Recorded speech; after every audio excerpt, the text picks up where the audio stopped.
Hermanos míos, soy el Padre Eduardo Chávez, estoy muy contento de poder transmitir todo esto a través de la plataforma de la Basílica de Guadalupe. Estamos viendo esto hace un siglo, donde se da toda esta situación complicada que estamos viendo como la persecución desconocida. No dudo que algunos historiadores que se metan en todo esto hayan sabido lo que estamos aquí refiriendo, no lo dudo, pero en general no es fácil llegar, y sobre todo con este tipo de documentos del Archivo Secreto Vaticano, de todo lo que se estaba viviendo, de cómo el Papa estaba pidiéndole a Dios, estaba pidiendo por la paz, estaba dando sus bendiciones. ¿Qué más podía el Santo Padre concediendo tantas cosas maravillosas con devociones tan queridas para con nosotros, la máxima, la Virgen de Guadalupe? Pero estamos viendo lo que sucedió pues hace un siglo, la que sigue. Y estamos viendo lo que estaba aconteciendo en Chiapas. Ya vimos que su obispo ya se encontraba allá en Estados Unidos, el pobre. Todavía nos quedamos en esto que se está dictaminando para Chiapas cuando los carrancistas toman este estado. Al principio fue respetado un objeto muy apreciado y verdadero mérito artístico llamado granado y que pertenecía a la catedral. Al fin lo tomaron porque era de grandes dimensiones y todo de plata, poniendo previamente en la prisión a varias señoritas depositarias de la codiciada alhaja. O sea que se robaron lo que se llamaba granado y, como ves, era de plata. 7. Con el tiempo se calmó un poco la persecución. A instancias del pueblo se abrieron los templos, se permitieron los divinos oficios y la administración de los sacramentos, exceptuando siempre la confesión. Por esta última prohibición se ha visto y se ven en graves aprietos los sacerdotes para asistir a los moribundos. Y aunque es verdad que en algunos lugares se disimulaba a este respecto, las autoridades en otros, como Tapachula, se llevaron con rigor la prohibición. ¿Por qué sería la confesión prohibida? Pues lógicamente les daba temor de que así se infiltrara información y que no se podría conocer. Entonces era prohibida el que se hablara de esta manera, según ellos, va en la confesión. La que sigue, por favor. Según ellos, disposiciones de ellos. 8. Así las cosas, surgió y se desarrolló la revolución villista. Primero estábamos viendo la carrancista, ahora la villista, y la felicista después, suponiendo sin fundamento alguno, inmiscuidos en este movimiento a los sacerdotes y tomando como pretexto la encarcelación, y les exigieron a poco tiempo dinero para dejarlos en libertad. A los sacerdotes de San Cristóbal, 6 o 7, les exigieron 20,000 pesos de plata para sacarlos de la prisión. Como no pudo ser exhibida esa suma y como por otra parte se hacían gestiones por su libertad, les fue concedida al fin, habiendo declarado el gobernador que eran verdaderamente inocentes, pobres. Los traían. La prisión se verificó el 6 de julio del presente año, 1915, y duraron en ella hasta el 15 de agosto, el Día de la Virgen, fíjate. Hasta el 15 de agosto, habiéndose quedado entre tanto los fieles sin misa, ni culto, ni sacramentos. 9. Al presente no hay ya persecución rabiosa, pero los sacerdotes no tienen toda la libertad necesaria para su ministerio y siguen prohibida la confesión, la que sigue. Estamos en la 9. 10. Esto todo lo pone Maximino Ruiz, ¿ok? Él es obispo de Chiapas. Por lo que hace a los edificios eclesiásticos, han sido devueltos casi todos los templos, pero siguen ocupadas la casa episcopal, el seminario y los colegios católicos, siendo los dos primeros utilizados como cuarteles. Tantos templos en la guerra, en la persecución, ahora sí, en la persecución cristera, tantos fueron los templos que se usaban como cuarteles, que se usaban para los caballos, y esto fue muy común, desgraciadamente. 11. En cuanto a los sacerdotes expatriados, en virtud de las diligencias que se han hecho para que regresen a Chiapas, se ha conseguido solamente que se les prometa dejarlos volver cuando la revolución felicista en aquella región haya quedado destruida. Y todo esto lo escribe el obispo Ruiz desde Castroville, Texas, 5 de diciembre de 1915. pues él mismo está exiliado. Entonces, todo esto es a través de informes que le llegan hasta allá. La que sigue. ¿Cuánto queremos, admiramos a este gran santo, San Rafael Guízar y Valencia? Un gran santo que precisamente aquí dio testimonio en este tiempo tan revuelto, tan difícil, tan complicado, de su fe, de su ser pastor, de su guadalupanismo, claro que sí, de cómo era un verdadero misionero, de cómo era un verdadero ejemplo, testimonio de vida cristiana. Y este obispo es el modelo para todos los pastores. En el estado de Morelos, Rafael Guízar y Valencia logra filtrarse en el ejército de Emiliano Zapata. De verdad que era creativo Rafael Guízar y Valencia. Dice, entre sus tropas anduvo alrededor de 2 años con Zapata, primero pretendiendo ser un vendedor de baratijas. ¿Qué tal? Él llega disfrazado de vendedor. ¿Y por qué hace eso? Porque él quería estar cerca de los moribundos en esa guerra y darle los santos óleos, de confesarlos, de darles la absolución de lo que pudiera hacer él. Así que era la manera de entrar en estas tropas, vendedor de baratijas, que ofrecía a un precio muy caro, claro, porque si lo ofrecía a un precio barato, se lo compraban todo y ahora ¿qué hago aquí? Entonces lo tiene que vender caro para que nadie los compre y él siga siendo el vendedor de baratijas, fíjate nada más, ¿no?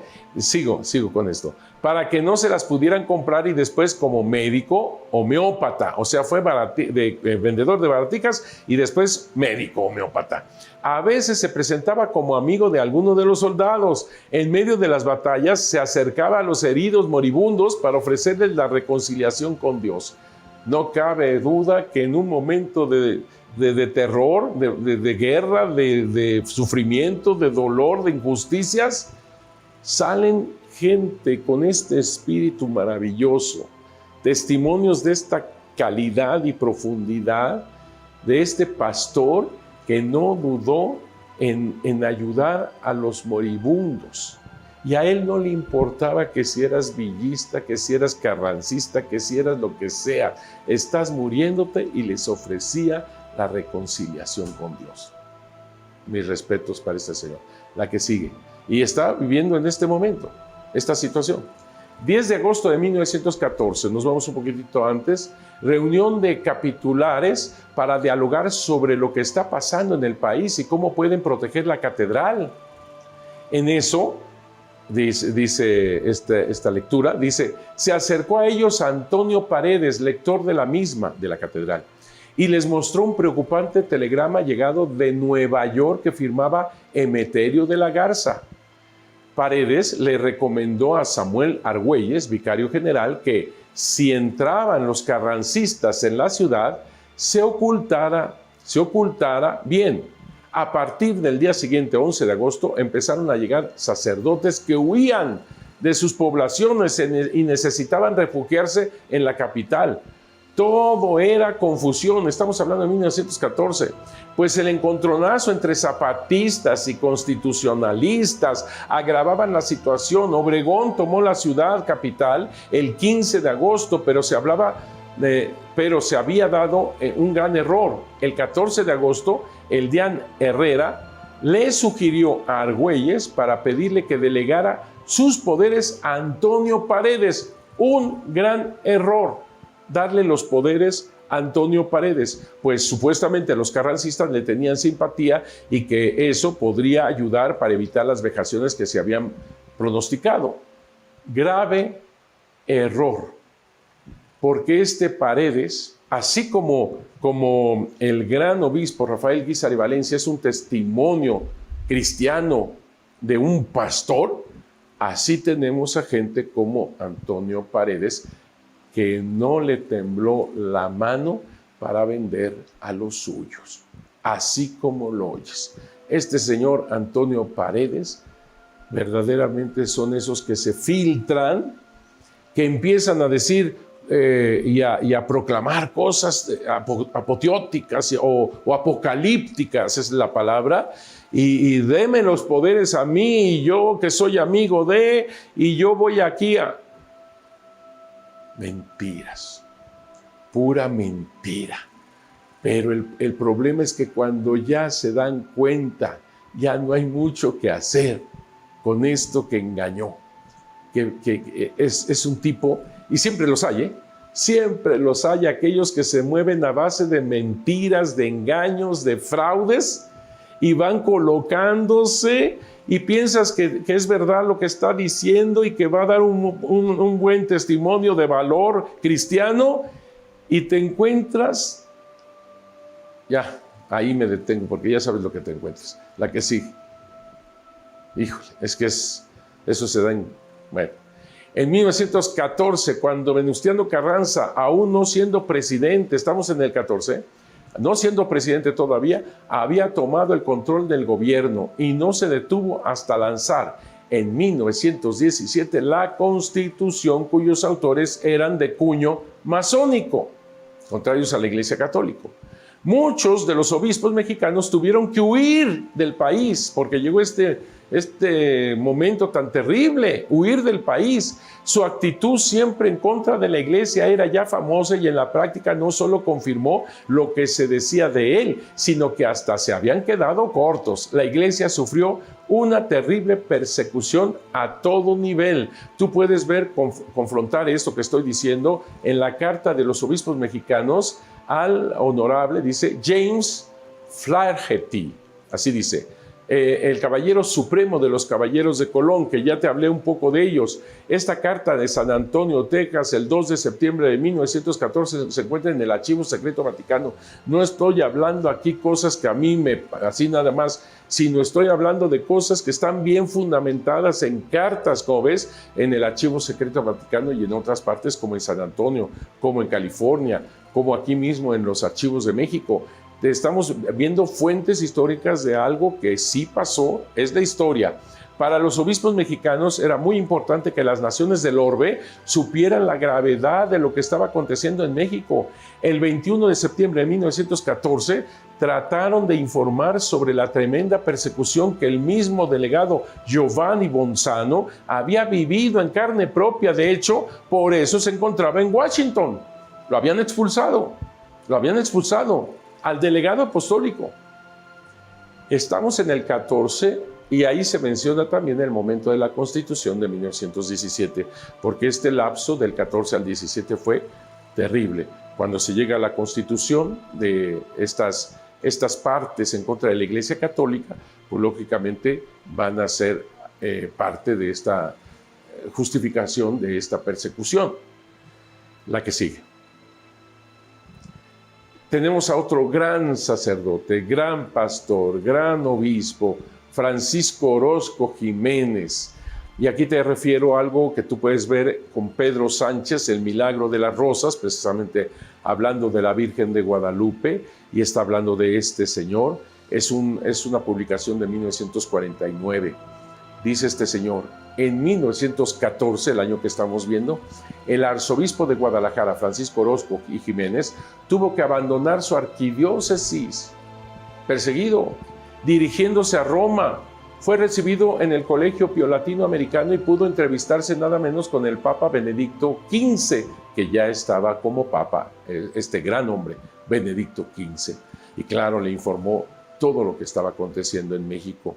La oración era sumamente necesaria para esta tierra fundada, para esta tierra de María Santísima de Guadalupe, para esta tierra que forjó nuestra Moranita, la Madre de Dios y nuestra Madre.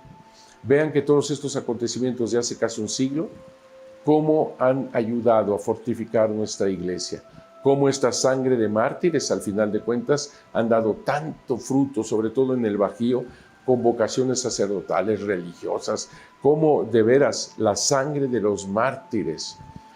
Yo quiero sacar cosas buenas de lo que es una realidad de guerra, de injusticias, de maltratos, de mentiras, de engaños.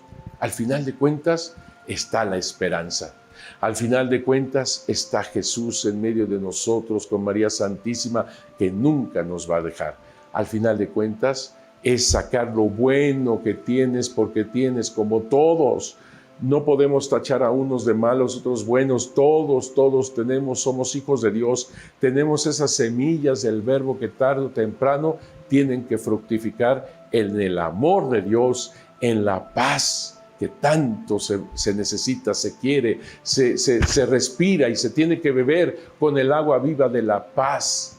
Esas cosas buenas que surgen de un corazón lleno de Dios. Nos vemos en el próximo programa.